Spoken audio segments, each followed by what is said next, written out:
Perkembangan majelis yang dikenal sebagai tarekat juga bermunculan. Salah satunya tarekat Naqsbandi. Konon tarekat ini berkembang lewat ulama lokal yang mempelajarinya jauh sebelum tarekat Naqsbandi berkembang di Indonesia. Ini majelis zikir sufi. Jadi majelis zikir sufi tarekah Naqsbandi Haqqani Rabbani. Jadi di sini afiliasi dari tarekat Naqsbandi Haqqani.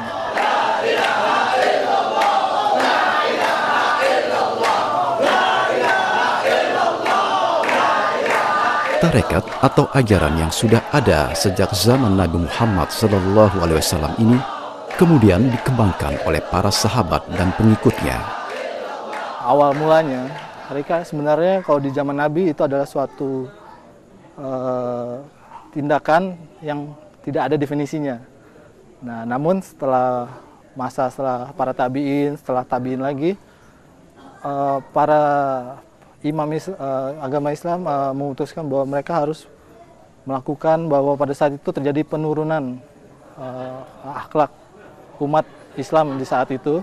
Maka para imam memutuskan kita perlu mendefinisikan suatu metode agar kembalikan umat untuk kembali kepada Al-Quran dan Sunnah.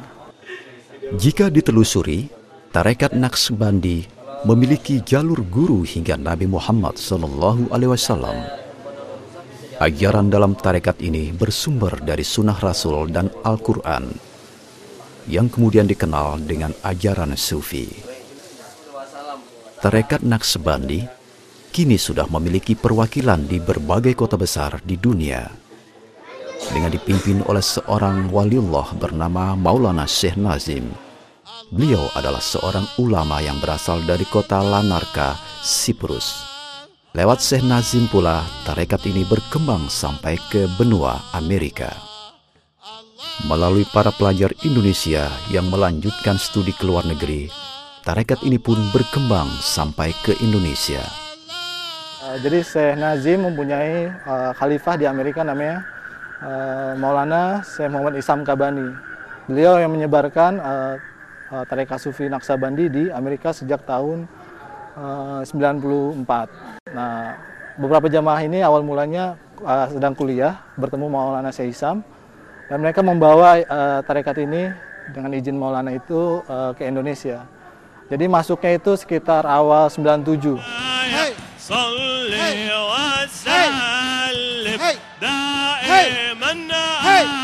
Tarekat ini kemudian berkembang di Jakarta dengan jamaah kaum muda dari berbagai profesi. Ajaran sufi yang utama tentunya menegakkan syariah.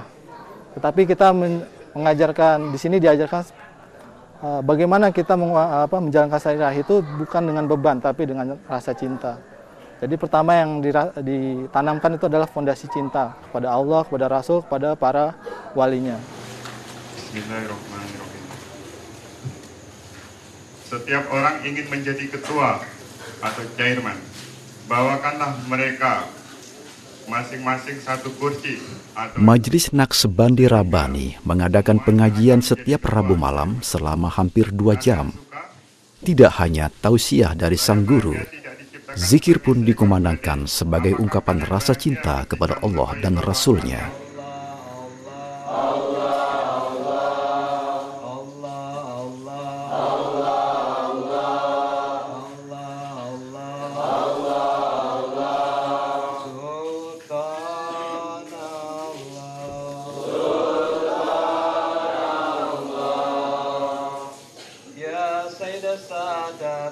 Di sela-sela zikir, jamaah tarekat Naqsbandi Rabbani ini kemudian menari hingga seolah tidak sadarkan diri.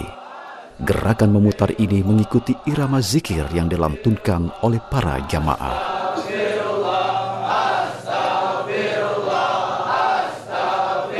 Majelis ini kebetulan berbeda dari majelis yang lainnya, ada tambahan wirling dan hadrah. Whirling ini atau disebut juga tarian berputar ya. Ini berawal dari, kalau di urut sejarahnya, itu adalah awal dari ketika Abu Bakar As-Siddiq ada kisah tentang seorang Badui yang datang kepada Nabi yang menanyakan kapankah hari kiamat itu akan datang. Kemudian Nabi Muhammad menanyakan apakah bekal yang dia bawa. Kemudian orang Badui itu menjawab, aku hanya punya bekal cintamu ya Rasulullah. Jadi orang Badui ini hanya punya cinta kepada Rasulullah. Dan Rasulullah menjawab, cukuplah itu, cukuplah itu, cukuplah itu. Abu Bakar mendengar itu, dia sangat senang dan dia melakukan gerakan putaran untuk pertama kalinya. Jadi dia memutar badannya dengan menggunakan jubahnya.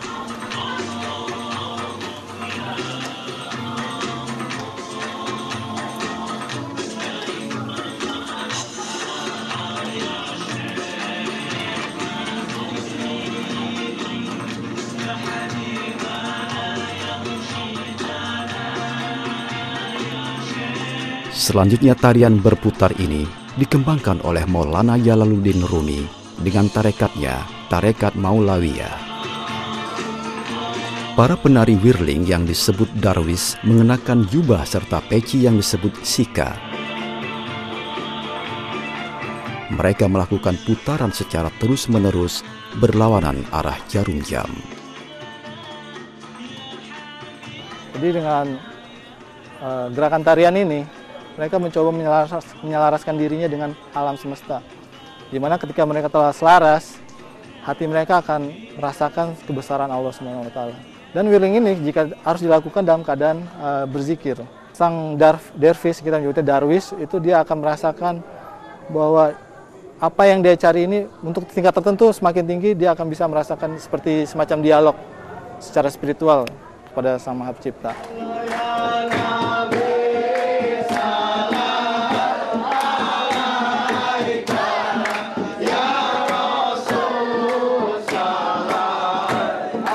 Tidak hanya tarian whirling, zikir mereka pun diiringi musik hadrah sebagai salah satu cara untuk menarik minat kaum muda terhadap agama Islam.